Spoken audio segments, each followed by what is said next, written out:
Bonsoir. Donc, je vais vous proposer une très brève synthèse des préoccupations qui ont été indiquées. Donc, je suis Bertrand Sachs, habitant de la rue du Dorego depuis 35 ans.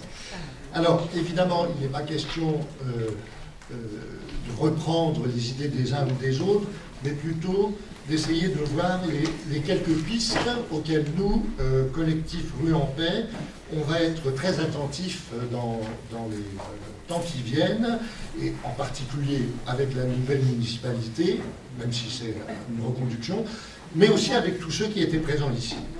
Alors, on est donc parti de cette notion de vie devenue très difficile pour certains d'entre nous, tout le monde l'a bien compris, et on a vu aussi que pour nous, on a bien discuté cette différence qu'il peut y avoir entre sécurité et tranquillité. On n'est certainement pas dans une optique de répression, mais dans une optique qui pourrait amener tout le monde à vivre plus tranquillement.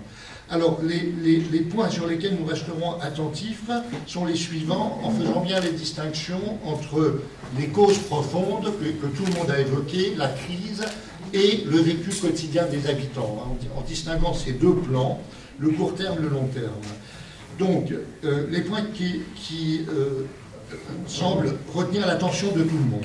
La première chose, c'est très positivement renforcer les actions globales de prévention, de soutien en direction des familles et des jeunes ou moins jeunes en difficulté qui sont à l'origine des troubles ou des nuisances qui sont vécues.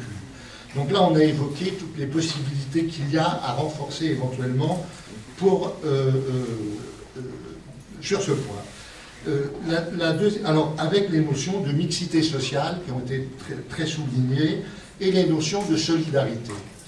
La deuxième chose, c'est de ne pas oublier la notion de sanction et de verbalisation. Là, je crois que dans le comité, on est très attentif à cette notion que les personnes qui provoquent des nuisances sont des co-citoyens, sont nos voisins de quartier, sont des personnes comme tout un chacun, et que par conséquent, elles ne doivent pas avoir un traitement spécifique par rapport à la loi qui permet de verbaliser telle et telle chose. C'était le deuxième point. Alors avec les notions d'amende, etc. Le troisième, qui est apparu très fortement, c'est tous les moyens de surveillance qu'il faudrait renforcer, de surveillance, avec ce qui existe comme possibilité peu ou mal utilisée concernant les commerces, les bailleurs et également les bailleurs. Alors, la mairie, les commerces et les bailleurs. C'est-à-dire le collectif va faire en sorte que la nouvelle mairie et les autres parties avec qui on peut travailler soient très attentifs à ces notions de surveillance renforcée avec des moyens légaux existants. Le quatrième point a été celui de la nécessaire concertation, interpellation avec la police et avec la préfecture. On a souligné que le collectif et les gens ici présents se demandent souvent que faire, comment faire, à qui s'adresser.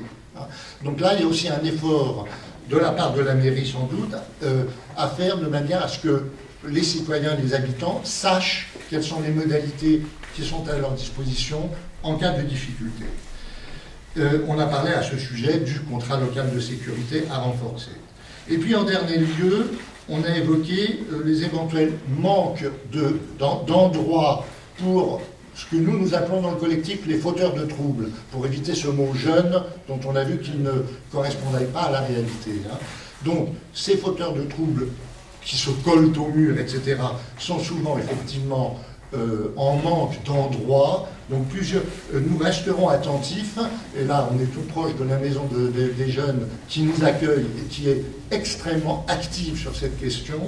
Nous serons très attentifs à cette notion de qu'offrir à ces jeunes d'autres que de s'adosser au mur des bâtiments.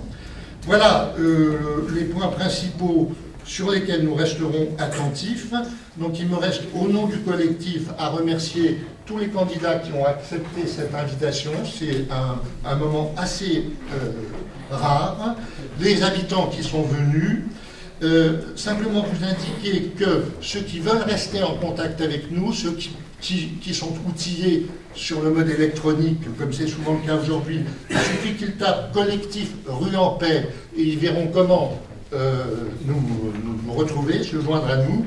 Et ceux qui n'ont pas cette pratique peuvent, quand on boira un verre tout à l'heure, venir vers ceux qui ont ce petit badge Rue en Paix, soit pour donner un numéro de téléphone, ou en tout cas qui permettrait de les tenir au courant s'ils le souhaitent.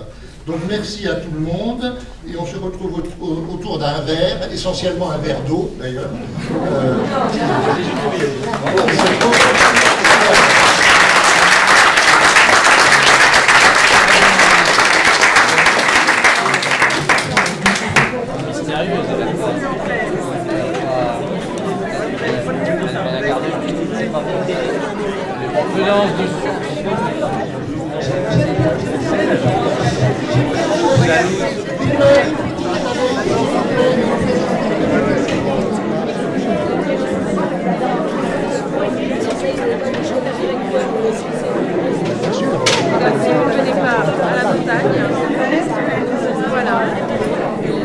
Vous avez, non, c'est pour donc notre site Rue en Paix, si vous voulez voir les actions. Je vais aller sur le site déjà. Ok, merci. Ah, oui. Mais c'est la première fois que je viens ici à une manifestation. Très bien. C'est universel. Merci. Très bonne organisation, merci à vous. Merci d'être venu. Voilà. Je suis ravie que les candidats viennent. Voilà, vous avez réussi à avoir à la fois une finesse dans la manière dont vous nous avez interpellé. Donc, du coup, ça a donné aussi un débat à la hauteur de la proposition. Oui, je crois aussi. C'est dommage que tous les candidats ont regretté n'aient pas répondu présent. Voilà, parce que la démocratie participative, ça passe par